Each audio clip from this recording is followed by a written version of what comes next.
혹시 이사 이븐 마르얌이라는 분에 대해서 아십니까? 이사 이븐 마르얌. 이분은 너무나 유명해서 이 전 세계의 상당수의 사람들이 아마 그 이름을 알고 있을 텐데요. 혹시 감이 오십니까? 이사 이븐 마르얌. 이사 이븐 마르얌은 마리아의 아들 예수라는 뜻인데요, 이슬람교에서 예수님을 가리키는 이 호칭입니다. 이슬람교의 경전인 꾸란을 보면요, 이 마리아가 남자를 알지 못한 채 예수님을 잉태했고 출산했다라고 기록되어 있고요, 또 우리가 알고 있는 예수님께서 일으키신 수많은 기적들을 동일하게 일으켰다라고도 기록되어 있습니다. 심지어는 마지막 때의 재림주로 이 땅에 오셔서 적그리스도를 물리칠 것이다 라고까지 기록되어 있어요. 그럼에도 불구하고 이슬람교에서 예수님은 하나님이 아닙니다. 그저 알라의 메시지를 전하라고 이 사명을 받은 보통 사람에 불과한데요, 여러분 좀 이상하지 않으십니까? 동정녀에게서 태어나셨고 또 기적들도 일으키셨으며 장차 재림주로 오실 분이라고 믿고 있음에도 불구하고 어떻게 예수님을 하나님이 아니라 이 보통 사람이라고 생각할까요? 무슬림들은 예수님이 하나님이 아니라는 근거로 오늘 우리가 함께 읽었던 본문 속 한 말씀을 들고 있는데요, 우리 18절 말씀 다시 한번 같이 읽어보겠습니다. 예수께서 이르시되 네가 어찌하여 나를 선하다 일컫느냐, 하나님 한 분 외에는 선한 이가 없느니라. 자, 우리가 방금 읽은 이 말씀에서 예수님께서 뭐라 그러시죠? 하나님 한 분 외에는 선한 이가 없다라고 하십니다. 그래서 무슬림들은 이 말씀을 근거로 봐라, 예수님이 스스로 하나님 한 분 외에는 선한 이가 없다라고 하셨는데 어찌하여 그분을 하나님으로 믿느냐라고 반문하는 것입니다. 여러분, 예수님은 도대체 왜 이런 말씀을 하셨을까요? 여러분, 이 말씀은 예수님이 자신이 하나님이 아니다라고 하신 말씀이 아닙니다. 이 말씀에서 선생님으로 번역된 헬라어 이 디다스칼레는요, 그냥 평범한 교사를 의미합니다. 반대로 선하다로 번역된 아가테는 이건 하나님께만 쓰이는 단어예요. 그러니까 훌륭한 선생님, 본받을 만한 선생님 하면은 말이 되지만 선한 선생님이라고 하는 것은 사실 말이 되지 않는 것입니다. 예수님 앞에 나와서 무릎을 꿇고 영생을 구하는 이 사람 안에는요, 지금 예수님이 선생님이신지 하나님이신지 아주 분명하게 지금 정립을 하지 못하고 있는 그런 상황인 거예요. 예수님은 바로 그 사람의 마음을 꿰뚫어 보시고 네가 만약 아가테, 그러니까 영생, 정말로 선한 것을 찾는다면 너는 나를 선생님 정도로 보아서는 안 된다. 너에게 나는 하나님이어야 한다. 너는 나를 하나님으로 믿고 따라야 한다라고 말씀하고 계시는 것입니다. 예수님을 그저 사람으로 생각하고 있는 무슬림들도 주님을 하나님으로 믿어야 되겠지만요, 너무나 안타깝게도 오늘날 한국교회의 많은 성도들이 어쩌면 우리 예수님을 하나님이 아니라 선생님으로 그렇게 대하고 있는지 모르겠습니다. 혹시 이 말에 잘 동의가 되지 않으신다면 우리 예수님 말씀을 좀 같이 읽어볼까요? 같이 읽겠습니다. 누가복음 6장 같이 읽겠습니다. 너희는 나를 불러 주여 주여 하면서도 어찌하여 내가 말하는 것을 행하지 아니하느냐. 한 절 더 읽겠습니다. 나더러 주여 주여, 마태복음 7장 20절, 제가 읽겠습니다. 나더러 주여 주여 하는 자마다 다 천국에 들어갈 것이 아니요 다만 하늘에 계신 내 아버지의 뜻대로 행하는 자라야 들어가리라. 여러분, 선생님은 어떤 분인가요? 선생님은 굉장히 좋은 말씀을 해주는 분이시지만 그 말을 따르지 않는다고 당장 죽지는 않습니다.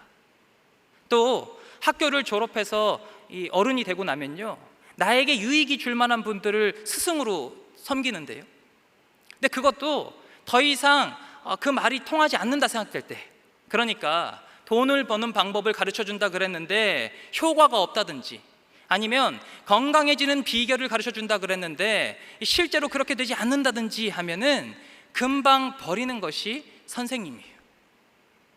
반면 하나님은 어떻습니까? 하나님은 내 마음대로 취사 선택할 수 있는 분이 아닙니다. 예수님께서 내가 곧 길이요 진리요 생명이라 하셨으니까 그분을 따르면 사는 것이고 그렇지 않으면 죽는 거죠. 그러니 만약 오늘 나의 삶에서 예수님의 말씀이 성경에만 기록된 것이 아니라 실제로 그 말씀 그대로 내 삶에서 열매가 맺히고 있다면 내게 예수님은 하나님이시지만, 만약 주님은 주님, 나는 나, 예수님의 말씀을 참고만 하는 수준으로 내가 살아가고 있다면 주님은 내게 선생님이신 것입니다.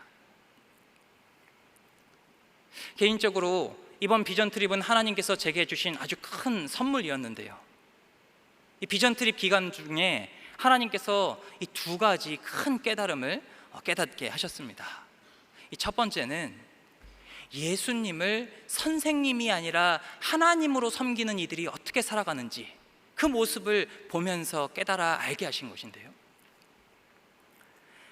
여러분, 비전 트립을 위해서 우리 주님의 교회 성도들이 정말 많이 준비해서 그곳에 가서 헌신적으로 섬겼습니다. 그런데 거기 있는 성도분들이랑 같이 예배를 드리는 도중에 성령께서 제게 아주 강한 감동을 주셨어요. 그곳에 살고 있는 성도들이 여러분 어떤 신앙생활을 하고 있는지 조금 말씀드리면요, 그분들이 예수님이 하나님이십니다 라고 고백하는 그 순간부터 그 마을의 온통 무슬림, 다른 이웃들, 무슬림 이웃들이 그 사람을 공식적으로 왕따시키기 시작합니다. 그러니까 주변 이웃들과 교류가 완전히 끊어지는 거예요. 그것뿐만 아니라 그 사람이 죽게 되면은 마을 입구에 세워진 아주 화려한 공동묘지에도 묻히지 못합니다. 뭐까지 공동묘지, 이렇게 생각하실지 모르겠는데요, 여러분, 이건 그냥 그 공동묘지에 내 육신이 묻혔냐 이 정도가 아니라 이 예수님을 믿는다는 이유로 이 사람은 사나 죽으나 없는 사람이 되는 거예요. 없는 사람. 여러분, 우리나라에서도 이렇게 없는 사람 취급받아서 이것으로 인해서 너무나 괴로워하다가 극단적인 선택을 하시는 분들의 이야기를 우리가 종종 접하지 않습니까? 이게 보통 일이 아니거든요. 게다가 부모는 어른이라 견딜 수 있다 치고요, 더 심각한 문제는 사랑하는 자녀가 학교에서 말 그대로 이 원숭이 취급을 당하는 거예요. 공개적으로 왕따를 당하는 거죠. 게다가 어린아이들이 한번 따돌리기 시작하면요, 정말 그 아이들은 브레이크가 없잖아요.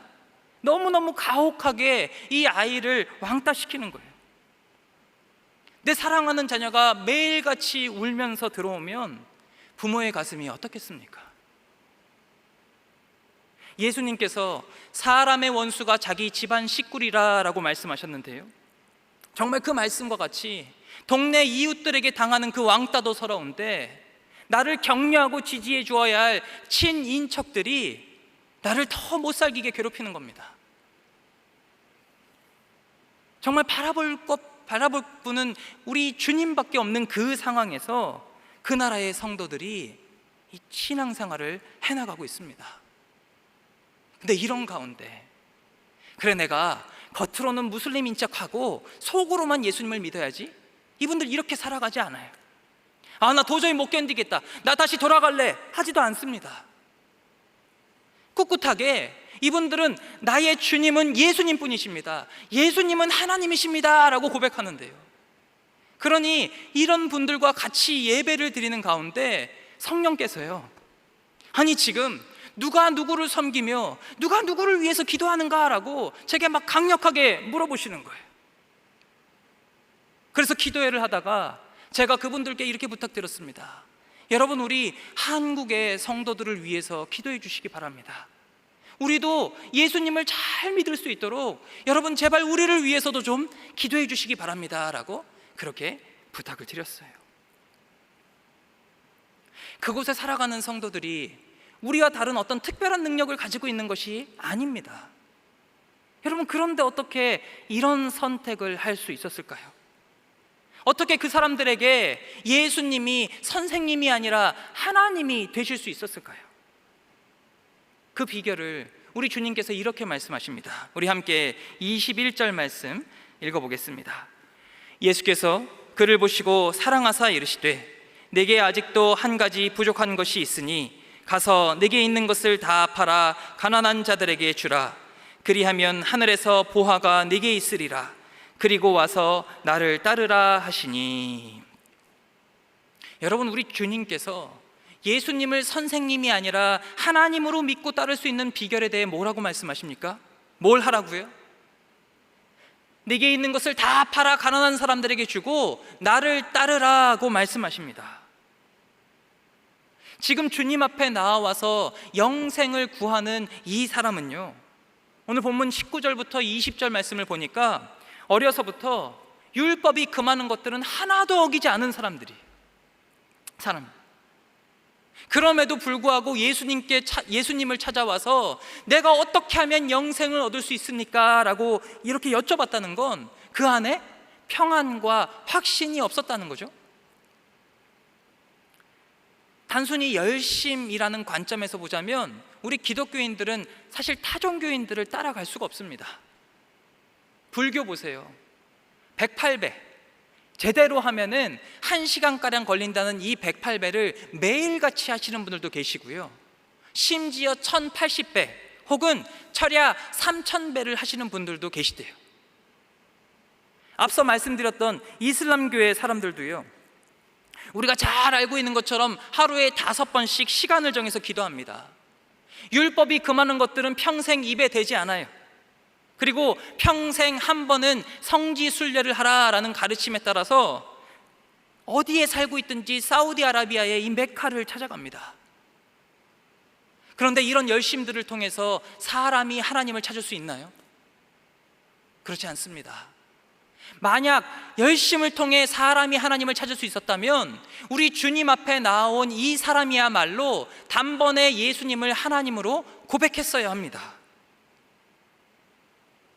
사람이 하나님을 만날 수 있을 때는요, 내가 이렇게 많은 것을 이루었다라고 자랑할 때가 아니라 오히려 우리 주님 앞에서 부족한 것이 너무 많아서 나도 나를 부정하고 싶을 때입니다.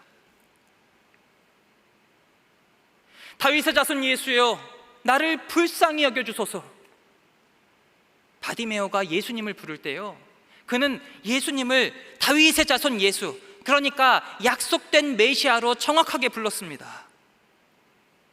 여러분, 그가 어떻게 예수님이 어떤 분이신지를 분명히 깨달았습니까? 그에게 자랑할 만한 많은 것들이 있었기 때문이 아니라 오히려 자기가 보아도 스스로가 너무나 초라했기 때문에, 그래서 주님 불쌍히 여겨주십시오 라는 말밖에 나올 것이 없는 상황이었기 때문입니다. 수로보니게 여인도 마찬가지죠.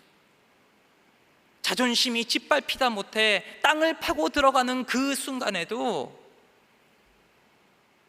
하나님이신 예수님께서 내려주실 부스럭이라도 그것이 은혜로 받아들여지는 피고 피인 마음이었기 때문에, 그런 마음이었기 때문에 예수님이 어떤 분이신지를 분명히 깨달아 알 수 있었습니다.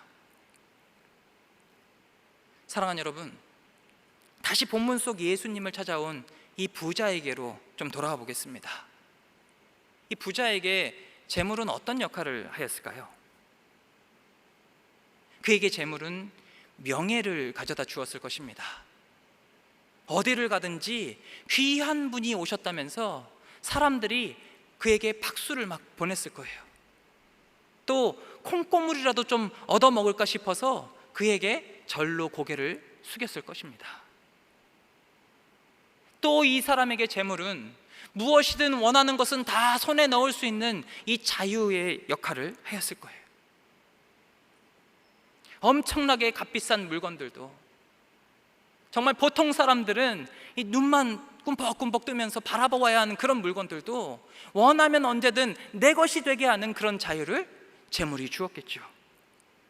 마지막으로 재물은 그에게 편리함을 주는 역할을 하였을 것입니다. 좀 막히고 어려운 문제가 있을 때요, 돈을 좀 써버리면 그러면 해결할 수 있는 거예요.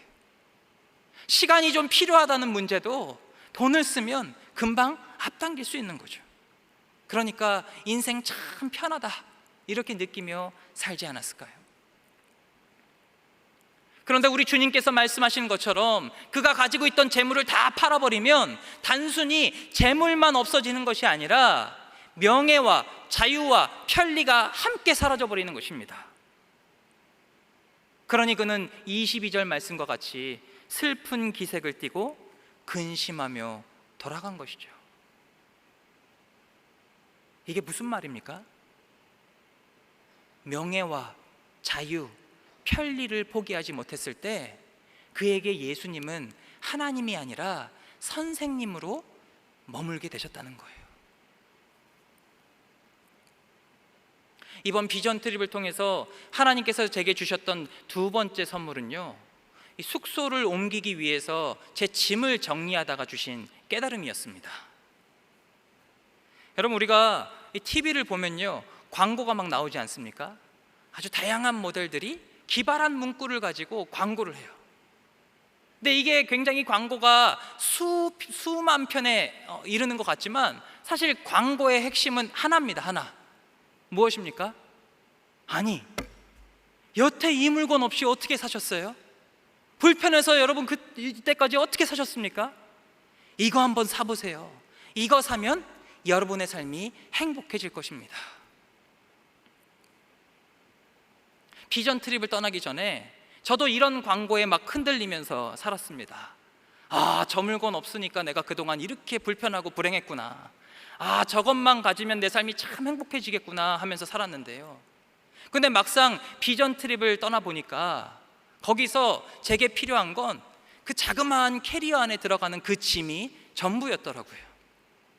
그거 가지고도 제가 충분히 살 수 있더라고요. 공군에서 군종 목사로 사역할 때 여러 사정에 따라서 제가 거의 1년에 한 번씩 이사를 했는데요, 그러니까 연말이 되면은 당연히 이사를 해야 할 줄 알고 연중에 물건을 안 샀습니다. 그러다 보니까 이사하는 게 너무 쉬워요. 공군에 있을 때는 1톤 트럭으로 이사 다녔거든요. 1톤 트럭. 그것도 남아가지고 막 가격을 깎아주더라고요. 근데 이 전역을 하고 이 사회에 나가보니까 이 점점 한 곳에 정착하게 되니까 점점 짐이 많아지는 거예요. 그러다 보니까 이사를 대하는 제 마음이 달라져요. 이젠 옛날처럼 이사가 두렵지 않은 게 아니라 너무 무서워요. 이사를 좀 안 갔으면 좋겠다 이런 생각이 막 듭니다. 앞서 비전 트립에서 만난 그 성도들, 바디메오, 수로보니게 여인, 여러분, 예수님을 선생님이 아니라 하나님으로 믿고 따를 수 있는 유일한 방법이 무엇입니까? 어떻게 그 사람들이 예수님을 하나님으로 알아볼 수 있었습니까? 바로 그 사람들의 마음이 비고 비었기 때문입니다. 그 사람들의 마음이 가벼웠기 때문이에요. 우리 주님은 그분을 찾아와서 영생을 구하는 그 부자에게 너에게 가장 필요한 것이 있다, 내게 아직도 부족한 것이 있다. 그것이 뭐냐? 바로 가벼운 마음이라고 말씀하십니다. 혹시 여러분 여기까지 오시면 아유, 본문 속 부자는 부자니까 그렇지, 나는 서민 중에 서민이야 하면서 그 사람과 나는 아무 상관이 없어, 뭐 이렇게 생각하시는 분 계실지 모르겠습니다. 오늘 이 대한민국에서 살아가는 우리들은요, 제가 비전 트립을 다녀온 그 국가의 성도들보다 아주 최소한으로 잡아도 10배는 더 풍요롭게 살아가고 있습니다. 우리 사이에서도 정도의 차이가 있으니까 그 격차가 더 심해질 수 있겠죠. 여러분, 그런데 만약 내 수중에 있는, 그러니까 그 땅에 사는 성도들보다 10배는 풍요한 가운데 내 수중에 있는 재물이요, 나의 지극히 이기적인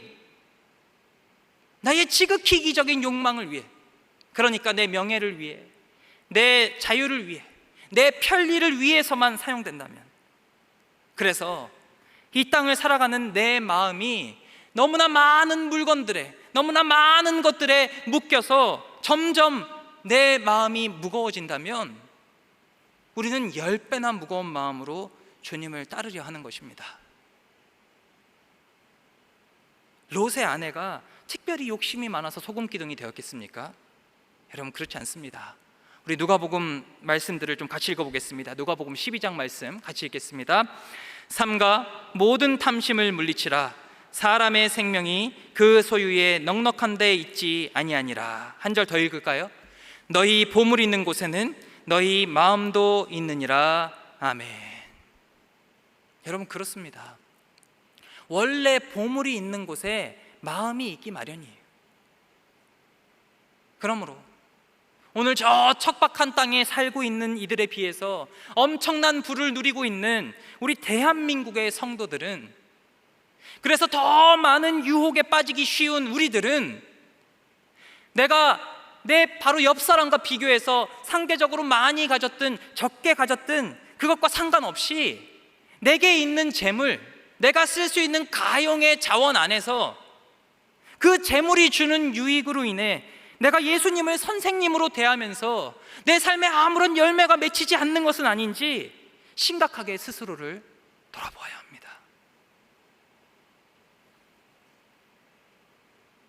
요즘 난카이 대지진 이야기가 자주 회자되지 않습니까? 여러분, 근데 일본 측 전문가들 이야기가요, 이 난카이 대지진 앞으로 30년 안에 일어날 확률이 80%래요. 그러니까 이 얘기가 뭐냐면요, 이 지진이 일어나냐 그렇지 않느냐의 문제가 아니라는 거예요. 일어나되 반드시 일어날 건데 시기의 문제라는 거죠. 마찬가지로 여러분, 우리 주님이 오늘 밤 당장 재림하지 않으실지라도 주님의 재림도 오시냐 오시지 않냐 그 문제가 아니에요. 언제 오시냐의 문제죠. 또 우리 개인의 이 종말도요, 언제 오느냐의 문제지, 우리가 살아있을 때 주님이 오시든 아니면 주님이 오시기 전에 우리가 하나님 앞에 서든 우리는 언젠가 반드시 종말을 맞이하게 되어 있습니다. 그 마지막 때에 우리 주님께서 무엇을 물어보실까요? 과연 여러분은 우리 주님 앞에 섰을 때 주님이 무엇을 물어보실 것이라 생각하며 살아가고 계십니까? 마태복음 25장을 보니까요, 우리 주님이 다른 거 안 물어보시더라고요.